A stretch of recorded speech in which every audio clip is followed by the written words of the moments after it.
Hello student. तो जैसे कि हमने 2 चैप्टर कंप्लीट कर चुके थे क्लास में, तो आज हम पार्ट 3 करेंगे। ठीक है, जल संसाधन। इसमें क्या है, मैं आपको बताऊंगा कि पहली बात तो ये है कि नोट्स हैं। ठीक है, मैंने आपको बताया था क्लास में कि आपको क्या करना है कि आपको एक कॉपी लेनी है। ठीक है, उसमें आपको नोट्स बनाना है प्रॉपर, जैसे मैं बताऊँगा। ठीक है, तो हम स्टार्ट करते हैं ऐसी क्लास से। अब इसका सारांश है, मतलब सारांश का मतलब क्या है, ये इस तरीके से नोट्स हैं प्रॉपर, जिसमें क्या है आपको कोई जो मेन पॉइंट है बस वही बताया जाएगा। ठीक है, उसके अलावा आपको ज़्यादा पूरी बुक है वो मैं आपको बाद में कराऊंगा। सही है, अभी क्या है आपको समझाने के लिए ये नोट्स हैं। ठीक है, इसे आप कॉपी में नोट डाउन कर लेंगे और क्लास में जब मैं आऊँगा तब आपको चेक करूँगा। ठीक है, तो अभी शुरुआत करते हैं। ठीक है, तो अब ये है, पहला है प्राचीन भारत में जलीय कृतियाँ। अब जलीय कृतियाँ का क्या मतलब है कि जल की कैसे करके, मतलब क्या कार्य थे। ठीक है, कैसे कैसे जल के बारे में प्राचीन काल में कैसे प्रबंधन किया गया था जल का, तो वो बताया जा रहा है। ठीक है, तो उसमें पहला है, इलाहाबाद के नज़दीक श्रीगंगा में गंगा नदी की बाढ़ को, मतलब बाढ़ के जल को सुरक्षित करने के लिए जल संग्रहण तंत्र। तो क्या है बेटा, अब मैंने आपको पता होगा इलाहाबाद में क्या है, गंगा नदी है। जब गंगा नदी में, उस दिन मैंने आपको क्लास में डिस्कस किया था बाढ़ क्यों आती है। ठीक है, तो जब बाढ़ आएगी तो उसमें जल को सुरक्षित करने के लिए किस तरीके से उन्होंने एक प्रॉपर एक तंत्र बनाया कि जल को कैसे हम रोक सकते हैं। ठीक है, दूसरा है चंद्रगुप्त मौर्य के समय बांध, झील और सिंचाई तंत्रों का निर्माण। ठीक है, ये सब क्या है, प्राचीन बात चल रही है। चंद्रगुप्त मौर्य लगभग 300 ईसा की बात होगी उस टाइम। फिर थर्ड है कलिंग, नागार्जुन, कोडा, बेन्नूर और कोल्हापुर में सिंचाई तंत्र। चौथा है कृत्रिम झील, भोपाल झील 11वीं शताब्दी में बनाई गई थी। ये सब बताई जा रही हैं कि किस किस तरीके से जल को प्रबंध किया गया था प्राचीन समय में। फिर है इल्तुतमिश ने दिल्ली में, इल्तुतमिश कौन है, दिल्ली सल्तनत का एक राजा था। तो इसने क्या किया था, ऐसे एक क्वेश्चन आता है इसमें, ये वाले पॉइंट को नोट करना आप लोग कि ये क्या है। देखो हौज खास कभी कभी आ जाता है कि जल जल के संग्रहण के लिए हौज खास किसने बनवाया था। ठीक है, तो उसे आप नोट करना, किसने किसने बनवाया था, इल्तुतमिश ने बनवाया। ठीक है, इतना याद रखना। अब हम आते, इतना आपको बता दिया मैंने कि प्राचीन भारत में कैसे करके जल को प्रबंध किया गया था। अब आपका सेकंड आता है बांध। मैंने बताया होगा आपको बांध। बांध क्या होता है, बांध बहते जल को रोकने, दिशा देने, बहाव कम करने के लिए खड़ी की गई बाधा है। बाधा का मतलब ये जल को मतलब एक तरीके से नियंत्रित करता है। ठीक है, जो आमतौर पर जलाशय, झील अथवा जलभरण बनाती है। जलभरण का मतलब जहाँ पे जल भर जाता है। जैसे आप, मैंने बताया था टिहरी बांध है। जब यहाँ, जब बेटा जल के आगे कुछ ही पत्थर जैसी खड़ी हो जाएगी, पहाड़ जैसी, तो जल तो ठहर जाएगा, तो वही क्या कह रहे हैं, जलभरण कहलाता है। ठीक है, तो उसमें पहला है बांधों का वर्गीकरण, उनकी संरचना, उद्देश्य या ऊंचाई के अनुसार। ठीक है, और मतलब बांध को बेटा ऐसे ही नहीं है कि बांध हमने ऐसे बना दी। बांध को बनाने के लिए क्या है, उनकी संरचना देखनी पड़ती है कि इसकी संरचना कैसे बनेगी। उसके बाद उसका उद्देश्य भी होता है, ऐसा नहीं है बांध हम ऐसे ही बना देंगे। देखो कोई भी काम करने का एक उद्देश्य होता है।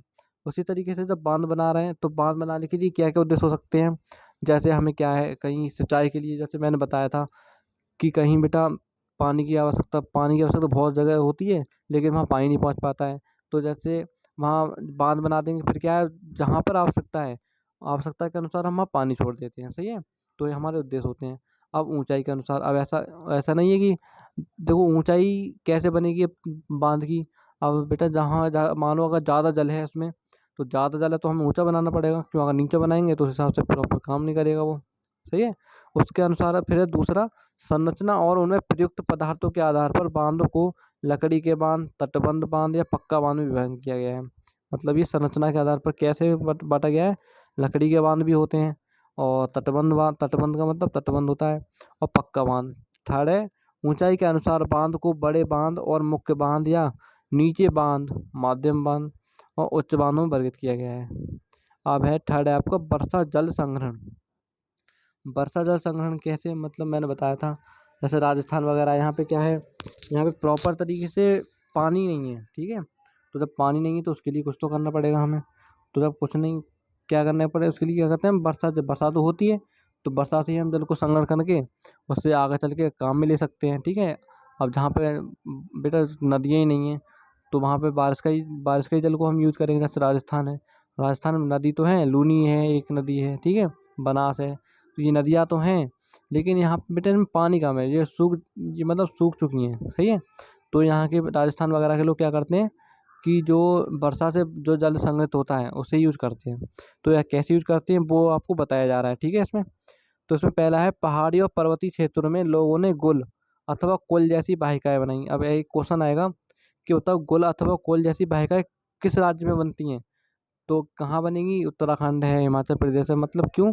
क्योंकि पहाड़ी और पर्वतीय क्षेत्र में क्या बनाई जाती है? गुल या कुल, ठीक है। गुल या कुल का मतलब एक तरीके से कुआं टाइप मान सकते हो आप, सही है।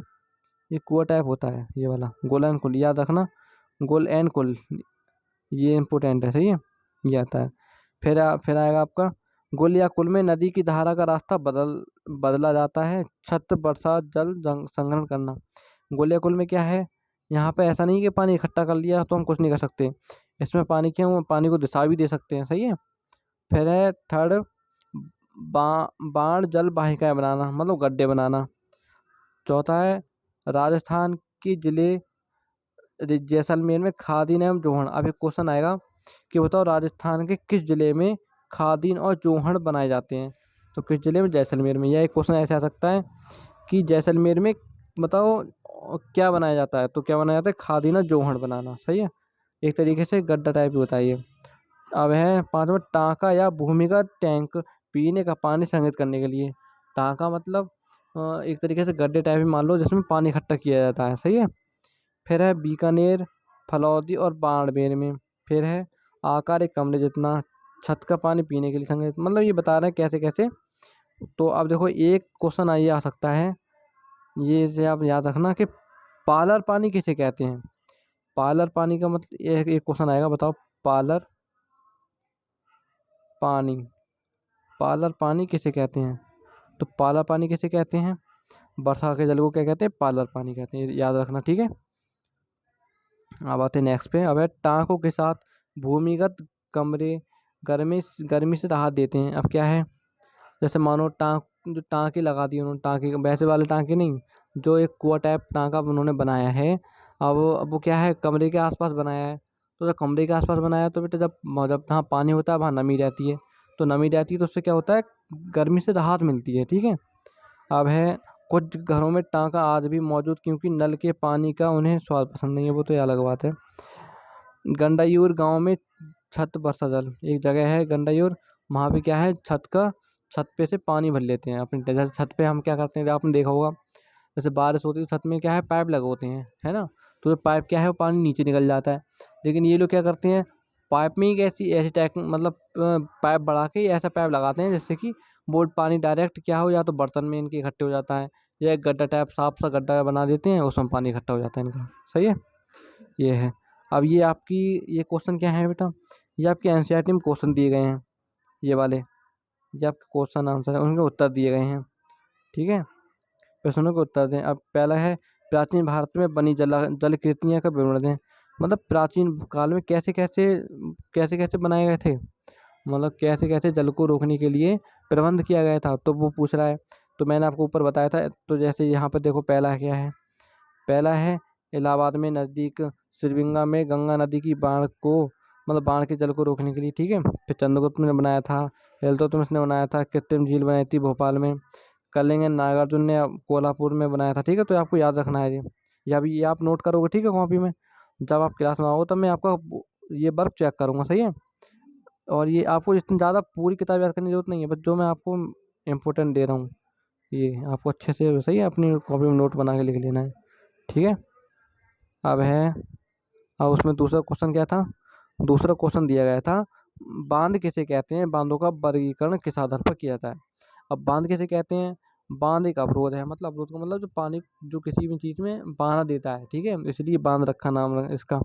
जो जल को बहने से रोकता है, ठीक है, और एक जलाशय बनाने में मदद करता है, इससे बाढ़ आने से तो रुकती है, जमा किए गए जल सिंचाई जल विद्युत, जैसे आपने देखा होगा लाइट कैसे बनती है, तो बेटा जो पानी रुका हुआ है बांध के द्वारा, ठीक है, तो वहाँ पर क्या है, एक प्रेशर के द्वारा पानी नीचे गिराया जाता है पंखे पे, इससे क्या होता है, लाइट, मतलब लाइट कैसी होती है, जनरेट होती है, ठीक है। तो लाइट भी कैसे बनती है, जो बांध द्वारा पानी रोका गया है, ठीक है। और क्या फ़ायदे होते हैं बांध से, जो सिंचाई वगैरह के लिए, मैंने बताया था जहाँ पर बेटा पीने के लिए भी पानी नहीं है और सिंचाई के लिए भी पानी नहीं है, तो इस पानी को फ़िल्टर करके वहाँ पहुँचाया जाता है। सही है। और नौवहन में ये तो वो चीज़ हो गई। अब तीसरा है वर्षा जल संग्रहण के विभिन्न तरीके बताओ। अब इसके तरीके कैसे बताने, मैंने आपको बताया गया था कि शहरी क्षेत्रों में वर्षा के जल को संचित करने के लिए बहुत सी संरचनाओं का प्रयोग किया गया था। ग्रामीण क्षेत्रों में ज़्यादातर बेटा जो काम किया जाता है ग्रामीण क्षेत्रों में किया जाता है वर्षा को रोकने के लिए। ठीक है। तो ग्रामीण क्षेत्र में वर्षा जल का संचय वाटर शेड की इकाइयों में रूप में करते हैं, है ना। अब है फिर आपको जो मैंने नाम बताए थे आपको उस नाम के आधार पर बता देना है ये। ठीक है। ये भी आपको आप वीडियो रोक के आपको ये वाला क्वेश्चन नोट करना है। सही है। ये वाला इसका आंसर। ठीक है। ये हो गया। अब है देखो एक क्वेश्चन है, कुल या गोल, जैसे मैंने आपको बताया था ऊपर, कुल या गोल भारत के किस हिस्से में प्रचलित थे। तो कुल या गोल कहाँ प्रसिद्ध थे, हिमालय पर्वत क्षेत्र में। ठीक है। ये मैंने बताया और ये यहीं से क्वेश्चन बनेंगे और कहीं से नहीं बनेंगे। तो कुल या गोल कहाँ कहाँ के थे, हिमाचल पर्वतीय क्षेत्र के। ठीक है। अब आपका अगला क्वेश्चन है आपका, राजस्थान में कौन से विभिन्न तरीकों से वर्षा जल संग्रहण क्यों होता है। अब ये बता रहा है राजस्थान में पानी कैसे हम संचित करते हैं। तो राजस्थान में कैसे करते हैं, राजस्थान के अर्धशुष्क का मतलब होता है आधा शुष्क। ठीक है। और शुष्क क्षेत्रों में जैसे क्या है उनमें बेटा आपको ये नाम नोट कर लेने हैं कि कौन कौन से क्षेत्र हैं। तो बीकानेर है, फलौदी है और बाड़मेर है। ये क्या है, ये जगह हैं। ठीक है। वहाँ की आपको ये नाम याद होंगे और आप ये नाम नोट करोगे जब आप आंसर लिख रहे होगे इसका, तो आप इन्हें नोट करोगे तो आप इससे प्रभाव पड़ता है एग्जामिनर के ऊपर। ठीक है। फिर क्या है, लगभग हर घर में पीने का पानी संग्रहित करने के लिए भूमि का टैंक का निर्माण कराया गया था, जिसे क्या कहते हैं, टांका। तो टांका कौन से राज्य में, राजस्थान में। ठीक है। और ये फिर अगले जो मैंने क्वेश्चन दिए थे ऊपर उनके हैं। तो ये आपका जल संसाधन वाला चैप्टर है वो आपका एक तरीके से रिवीजन नोट के रूप में पूरा हो चुका है। सही है। ये आप अब मैं जैसे आपका ये नोट्स पूरा हो गया। अब क्या है, हम अगर अपना नेक्स्ट टॉपिक स्टार्ट करेंगे, मतलब नेक्स्ट चैप्टर। और आपको अगर चैप्टर समझ में आया है और आपने नोट्स बनाए तो आप अपनी अटेंडेंस देंगे। ठीक है। जिससे मुझे पता लगे कि आप वीडियो प्रॉपर रूप से देख रहे हो। और उसके बाद आपको क्या करना है, ये बताना है कि आपको कौन सा टॉपिक पढ़ना है। तो या तो आपको मैथ पढ़नी है या इंग्लिश पढ़नी है या कौन सा सब्जेक्ट विज्ञान पढ़नी है, उस हिसाब से अपना बता देंगे तो मैं अगली वीडियो उसी पे बना दूंगा। ठीक है। तो इसका आपको क्या करना है, फीडबैक जैसे मैंने बताया था फीडबैक देना है, तो फीडबैक आप ज़रूर देना। ठीक है। तो मिलते हैं नेक्स्ट क्लास में। बाय।